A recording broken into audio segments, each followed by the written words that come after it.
เนี่ย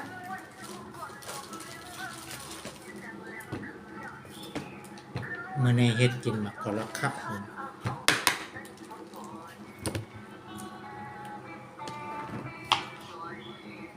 เนี่ยก็เป็นไหนเวลาน่ะกูรักข้างนะลูก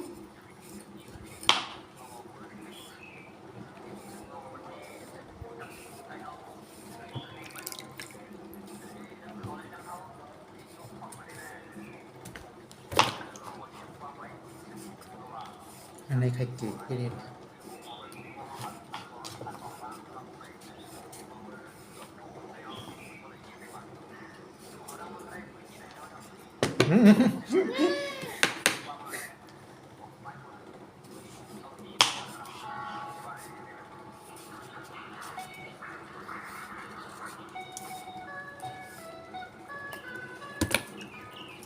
อันนี้มันไข่เก๋นะ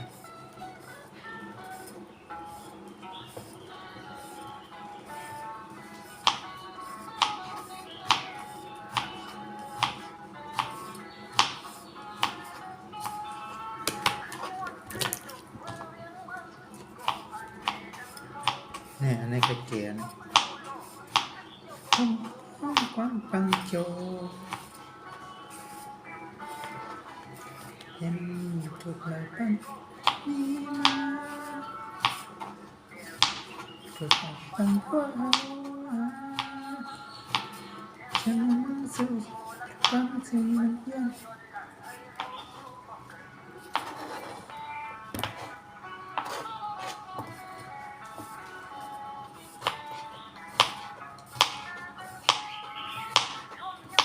กันอันลูกจังเลยจังโกลงคือ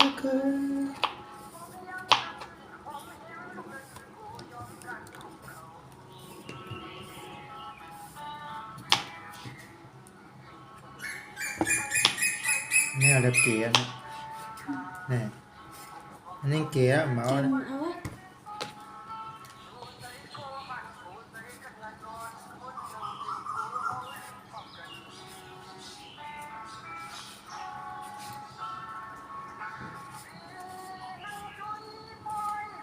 จัง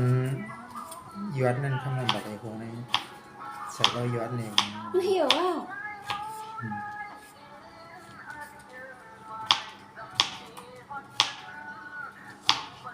มันเปิดก็หันกว่าไอ้เนาะ เอาใส่ได้ยังไงอันนี้ ขึ้นมันก็ขึ้น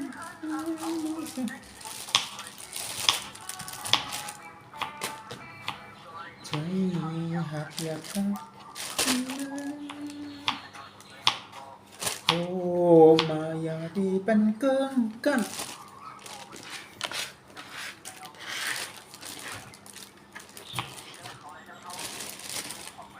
เพื่อนเราเคยกินก็ไม่มีอยู่มันเคยเรียนแล้วแต่เราเคยกิน จะเรียนนะ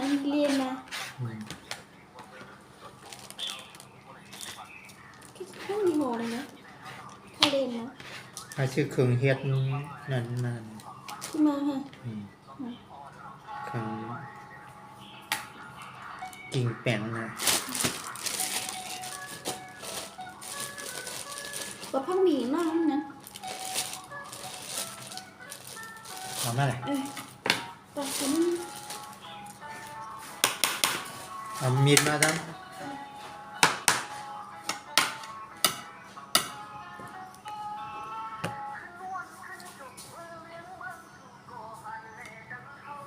เนี่ยต้องให้เขาค่ะ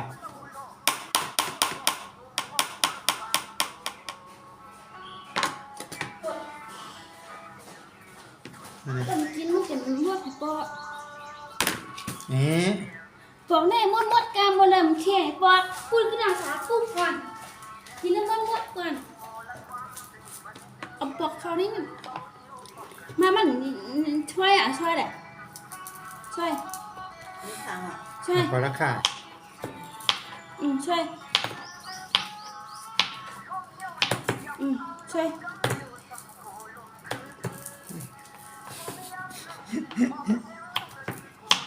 เอามาก็ได้ไปต้องมาโยก นะ tức mình của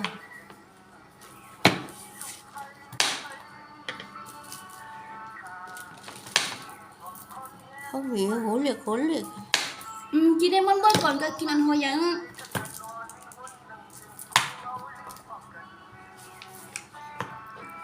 นักคำโจสื่อวันนั้นนี่ว่าหัวยังนานนี่ว่านี่ก็หน่อย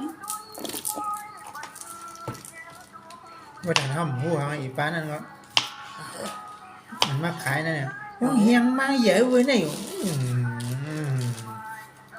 áo chung với này em ก็เลยสั่งอ้าว มันเลยสั่งตัวนั่นแหละ กูพูดถึงรู้มากนะอ่ะ มาถึงกันแน่ คือเราไม่รู้ mà ít không sẵn nha น่าคำใจแนะนำมาว่านั้นแนะนำมาขายว่านั้น ต้องหันนี้ช่วยเจียวมันกันก็เลยลูก thôi giao rồi nó thế này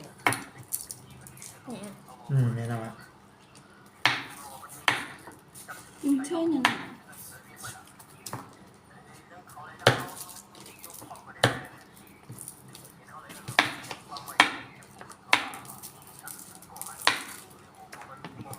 chặt thành có mấy không chặt thành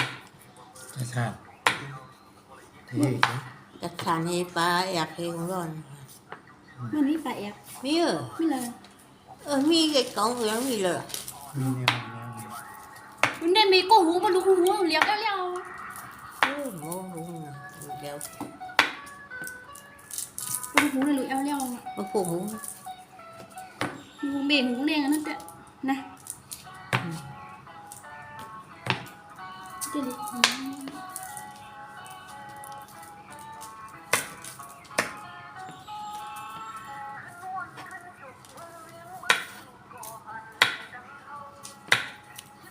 cái thuốc kha hô kín